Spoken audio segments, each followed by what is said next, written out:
Hi everyone, I'm Courtney. I am one of your dietitians. I am here today to talk to you about produce, how to maximize getting in enough fruits and vegetables in your diet, what ones to buy on a regular basis right now, since a lot of us are trying to minimize how often that we are going to the grocery store. Want to make sure that we're buying a lot of fruits and vegetables that can kind of last a little bit longer. I know for me, what I tend to do on a regular week, outside of being in quarantine at home, is that I try to make sure that I'm buying enough fruits and vegetables to kind of get me through 3/4 of my week, and then I utilize the rest of my week for fruits and vegetables from my pantry and from my freezer. And it's just really making sure that you have the things on hand that we know are healthy options, and it can really make a well-rounded diet and make sure that you get in your 5 a day. So over here I have for you a variety of different fruits and vegetables that I know will last for a little bit longer and minimize the amount of time that you have to go to the grocery store.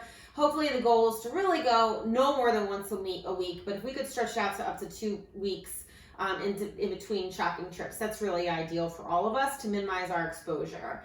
So here I have you celery and carrots. Celery and carrots we know last for a really long time. I think these have both been in my fridge for at least a month and a half, and we go through it pretty quickly in my house, but sometimes not so much, and it gets kind of hidden into the back of the fridge, which often will happen when you've got kids shuffling through and you thought you had something but you can't find it, and all of a sudden 2 weeks later, oh, there it is, it was hidden in the back of the fridge.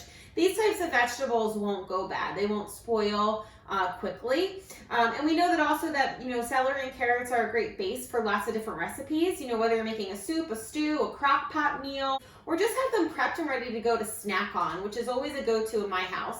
If I don't have things cleaned and in a container and ready to be eaten as is, they don't get eaten pretty much ever. So when I bring the celery home, I tend to clean it right away, slice it up, stick it in a container with a little bit of water at the bottom, and it keeps it nice and fresh while you've already cut it.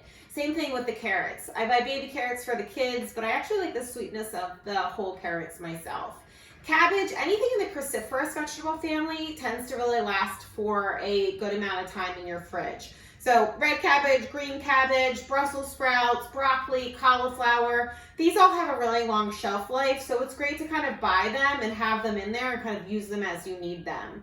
My recommendation would be to only kind of cut it down for as much as you're going to need at a time. So for the red cabbage, it's rare that, like in my household, we would need an entire head at once. So what I would do is I would cut it in half and then really wrap the second half nicely in cellophane and put it into a baggie and then stick it into the fridge, into the vegetable hydrant, and it will kind of last a little bit longer. But once you kind of cut into the vegetables or the fruits, it starts to kind of deteriorate and break down. So you want to make sure that you're minimizing cutting into them for whatever you just need at that time. And if not, like if you're prepping it to have snack on, like the celery and the carrots, putting in a little bit of water in an airtight container can increase the length of time that it will stay fresh and tasty and crunchy.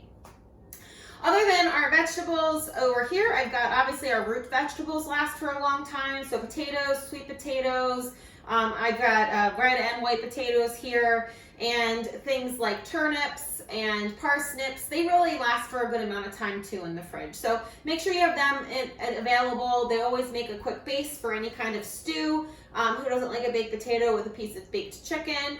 And things like also onion family. So any kind of onion variety, scallions, they have a good shelf life as well. So keeping those things on hand is helpful. Fruit-wise, citrus fruits really last for a long time. So, the little oranges are in season right now. So I buy them in bulk. Last week when I went to the grocery store, about 2 big bags. We go through them relatively fast here in my house as a snack option, but I know they're not going to go bad, so I don't mind buying 2 big bags of them. Apples, pears, anything like that really can last for a long time. When you want to buy other fruits and vegetables that aren't going to last in the fridge, that they're going to break down within a couple of days, specifically if they're not in season. If things aren't in season, it means they've got to travel for a little bit longer to get to us from whatever tropical country that they might be coming from, or from the other side of the country that they might be coming from because they're in season there with the warm weather. The time that it takes to pick and then get to us, specifically on the East Coast, a lot of times it might have already started to kind of break down from its original peak freshness after it's picked off of the bush or the tree. So you want to keep that in mind too, that, if you're buying berries and they seem to really not have a lot of flavor, or maybe like they seem to have gone bad within 2 days of buying them, a lot of times they're just not in season yet. So one, you might want to get them and plan to use them right away. Or two, buy the frozen variety. Having that on hand can be great. The key for choosing frozen, dried, and canned varieties of fruits and vegetables is to make sure that you're choosing those that are kind of as least processed as possible. So for the fruit options, we want to make sure that there's no added sugars, and no sweeteners in them, no sauces. You want to make sure that it's in just the fruit itself. So when I buy these berries, I look at the ingredient list and it says blueberries, blackberries, raspberries, period. Nothing else is in there, and that's what I want. I want to be in control of what I'm using. You'll notice that there'll be some juice at the bottom just from the natural breakdown of the berries when they thaw. That's unsweetened juice, so that's great to add to your yogurt, to your overnight oats, or even just to kind of have to drink. It's a great fruit natural sweetener without any added sugar. Same thing with your canned varieties. Make sure that you're choosing applesauce, canned pineapple, whatever you would buy that really is not going to last long in your fridge, or you're buying for maybe like having as backup later in the week once you go through all your fresh produce. Things you want to make sure it's in 100% fruit juice. If it's in juice, unsweetened, no added sugars. For our vegetables, frozen varieties, you want to make sure there's no sauce and no added salt. Really, you want to be in control, specifically if you're using it as an add-in to any meal that you're making. So I will buy a lot of my fresh greens. Normally I would buy them in bulk and we go through them and have lots of salads, but if I'm only shopping once every 10 to 14 days, I'm not going to buy a ton of leafy greens because they're going to go and start to turn within probably like 4 to 5 days, and then I don't want to waste them. So I'll buy some to get us started at the beginning of the week, and then I'll fall back on my frozen varieties for the rest of the week. So kale and anything like spinach, frozen spinach, those I always have on hand because I'll throw them into eggs, in an omelet in the morning, a frittata. I'll throw a handful into a stew that I might be making. Maybe I'm sauteing some chicken with some onions. I'll throw in some spinach for some color and just for some extra flavor. So having the frozen varieties on hand is great. And then again, you want to make sure that the only thing in the ingredient list is the vegetable itself. So here it just says kale, and that's all that's in here. Peppers is another thing that I tend to buy frozen and have on hand. So if I'm making fajitas or if I'm making a chili, I always have them because peppers tend to turn pretty quickly also. The little baby bells tend to last a little bit longer, but all of a sudden if you don't use them and then you see them in there, you don't want to throw them out because they can be kind of pricey. So having things like the frozen bell pepper strips is great to kind of use as a quick throw into any kind of meal that you might be making because they add just so much flavor.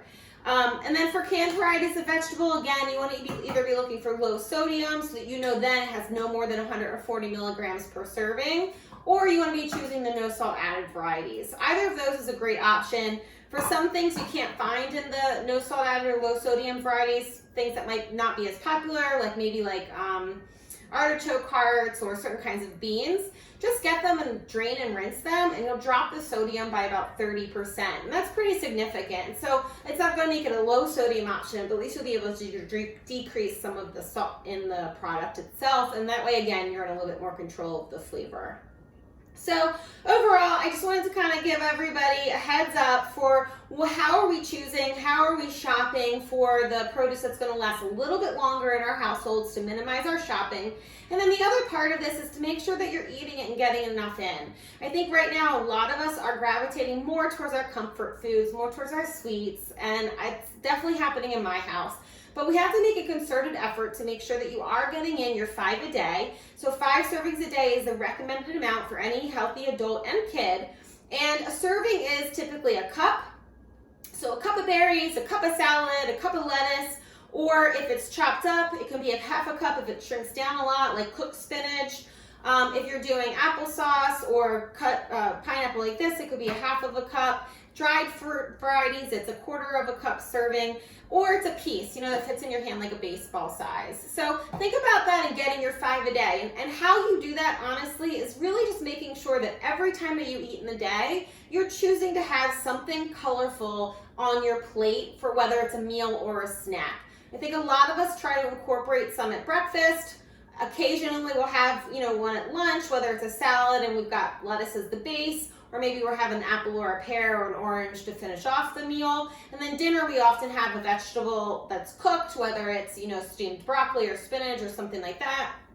But that's only 3 servings in the day for most people. The average American doesn't get in enough fruit and vegetable servings. So my challenge to you is to try to make sure that if you're eating about every 3 to 4 hours in the day, which, by the way, is ideal for maximizing your metabolism, is you eat every 3 to 4 hours in the day. That means you should be eating about 5 to 6 times in the day that you're awake. And even if your schedule's erratic right now, that's okay. It's all right if you're eating, breakfast at 11 and then you're not having another meal until 7 at night, but you do have snacks kind of within that time frame.